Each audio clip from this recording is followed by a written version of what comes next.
for our next drink, we'll be doing one of our signature cocktail in Cafe 64. So we call this Mardi Gras, no?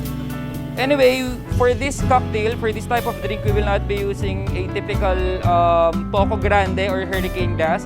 So you can get this type of glass where sa my mother's cupboard. So ito yung gagamitin nating baso.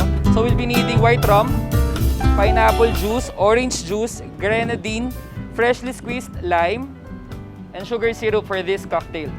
So, prepare ko lang. Okay. 60 ml of our white rum.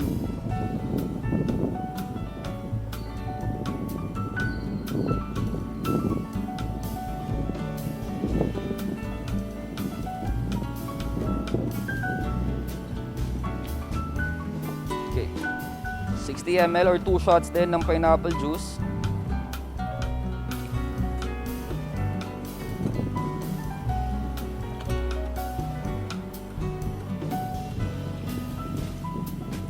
ml or 2 ounces din as well of this orange juice.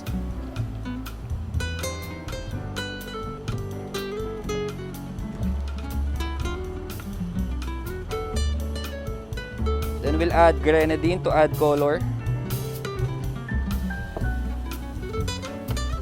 Freshly squeezed lemon. And simple syrup.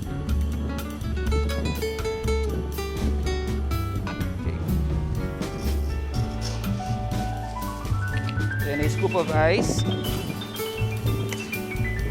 Tapos, shake lang natin siya.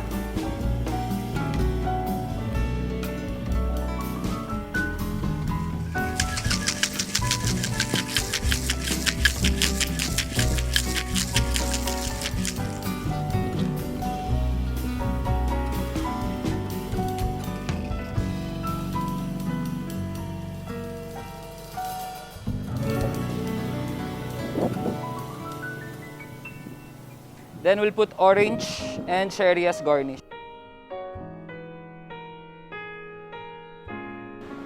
So this is our Mardi Gras